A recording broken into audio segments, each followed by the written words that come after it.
वक्रतुंड महाकाय सूर्यकोटि समप्रभ निर्विघ्नं कुरु मे देव सर्वकार्येषु सर्वदा सर्वकार्येषु सर्वदा सर्वकार्येषु सर्वदा।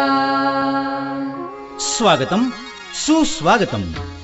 अखिल विश्वाला मांगल्याचं वरदान देणारे मंगलमूर्ती श्री गणराज, पराक्रमी समशेरीतून उधळणाऱ्या तेज पुष्पांनी राष्ट्राची पूजा बांधणारे पुण्यश्लोक छत्रपती श्री शिवराज आणि मंगलमूर्तींच्या चैतन्यदायी उत्सवाचे प्रणेते लोकमान्य बाळ गंगाधर टिळक यांच्या पावनचरणी त्रिवार अभिवादन करून भैरवनाथ मित्रमंडळ, पिंपळे निलख गावठाण उपस्थित सर्व गणेश भक्तांचे सहर्ष स्वागत करीत आहे।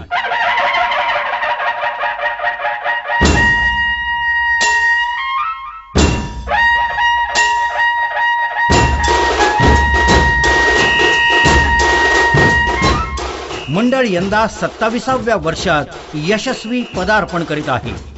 जनजागृती, समाज प्रबोधन, ऐतिहासिक व धार्मिक अशा विविध विषयांवरील देखाव्यांची उज्ज्वल परंपरा असणाऱ्या आमच्या मंडळानं यावर्षी सादर केलेला देखावा माळीण एक निसर्ग प्रकोप। माळीण एक निसर्ग प्रकोप।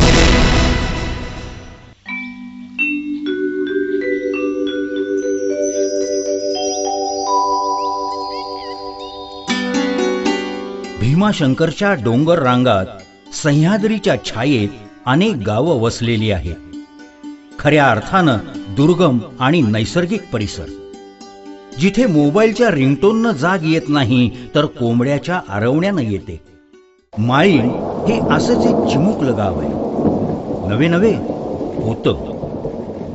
धुवाधार पाऊस बरसत असताना निसर्गाचा प्रकोप झाला आणि डोंगरच्या डोंगर माळीण गावावर कोसळला।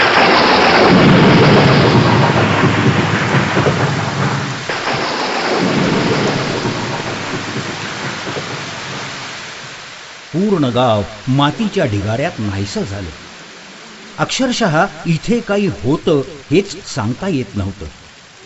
बहुतांश घरं नाहीशी झाली आणि उरला चिखलाचा ढिगारा। घरात बसून टीव्हीवर बघताना सुद्धा थरकाप उडाला। मग प्रत्यक्षात किती आकांत उडाला असेल। कुटुंबात माणूस शिल्लक राहिलं नाही। जे गावाबाहेर होते तेवढेच वाचले, पण त्यांना आपलं घर सुद्धा दिसलं नाही। वाचलेले केविलवाणे होऊन नातेवाईकांचा शोध घेत होते। हाती आले 151 मृतदेह। सामुदायिक अंत्यसंस्कार आणि सामुदायिक दशक्रिया विधी। कोणाच्या घरात लग्न कार्य ठरली असतील, कोणी नोकरीची वाट पाहत असेल, तर कोणाला मेडिकल इंजिनिअरिंगला जायचं असेल। एका क्षणात सगळी स्वप्न धुळीला मिळाली। घटना घडली तसं घाईघाईनं निष्कर्ष आणि मतप्रदर्शन होऊ लागलं। खरं तर त्यासाठी अवधी हवा। माळीण ही घडलेली दुर्घटना आहे, पण जिथे निसर्गावर आक्रमण करून घटना घडवल्या जातात त्याचं काय, हा मुख्य प्रश्न आहे। टेकड्या पडून बांधकामं केली जातात, तिथे अशी आपत्ती लगेचच येते। याला कारण फार्म हाऊसचा हव्यास। बिल्डर समजावण्यापलीकडचे असतील तर अशा जागा विकत घेऊच नका। मागणीच नसेल तर व्यवसाय आपोआप बंद पडेल। तुम्ही जागा विकत घेता म्हणून तो डोंगर फोडतो, पण असे प्लॉट घेऊच नका। माळीणमध्ये मानवी हस्तक्षेप कमी असूनही नैसर्गिक प्रक्रियेमुळे दरड कोसळली। स्वित्झर्लंड या देशात अशीच परिस्थिती आहे। संपूर्ण देश आल्प्स पर्वताच्या छायेत आहे। तिथे दरवर्षी डोंगर भागाचा आढावा घेतात आणि धोकादायक भाग आधीच काढून टाकतात। पण असे उपाय आपल्याकडे का नाहीत?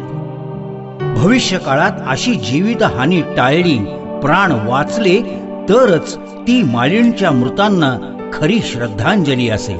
ध्वनिमुद्रण चंद्रशेखर येलारपूरकर, रिदम रेकॉर्डिंग स्टुडिओ, शुक्रवार पेठ, पुणे।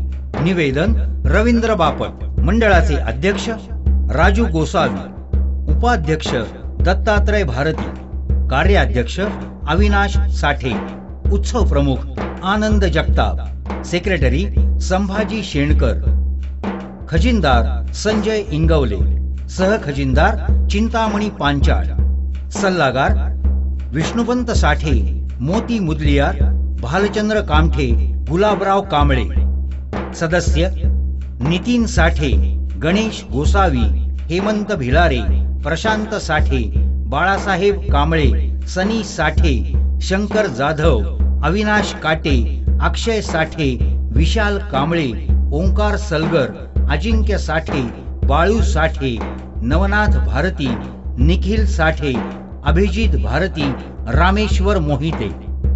विशेष सहकार्य दीपक टकले, विवेक गुरुंग, प्रवीण भालेकर, तुकाराम भारती, बंडू पुष्प भांडार, दिलीप गोरे, प्रभाकर भारती, गणेश बोराटे, नंदू इंगवले. मंडळाने सादर केलेल्या जयद्रथाचा वध या देखाव्यासाठी कैलासवासी ज्ञानोबा चौंधे प्रतिष्ठानतर्फे 6व्या क्रमांकाचा पुरस्कार मंडळाला प्राप्त झाला. वीर हनुमान या देखाव्यासाठी पिंपरी चिंचवड महानगरपालिकेचा उत्तेजनार्थ पुरस्कार मिळाला. घडले बिघडले या देखाव्यासाठी उत्तेजनार्थ पुरस्कार प्राप्त झाला. स्वाईन फ्लू या देखाव्यासाठी नानगुडे पाटील फाउंडेशनचा प्रथम क्रमांकाचा तसेच कैलासवासी ज्ञानोबा चौंधे प्रतिष्ठानचा द्वितीय क्रमांकाचा पुरस्कार प्राप्त झाला. मंडळ सर्व गणेश भक्तांचे, वर्गणीदारांचे आणि हितचिंतकांचे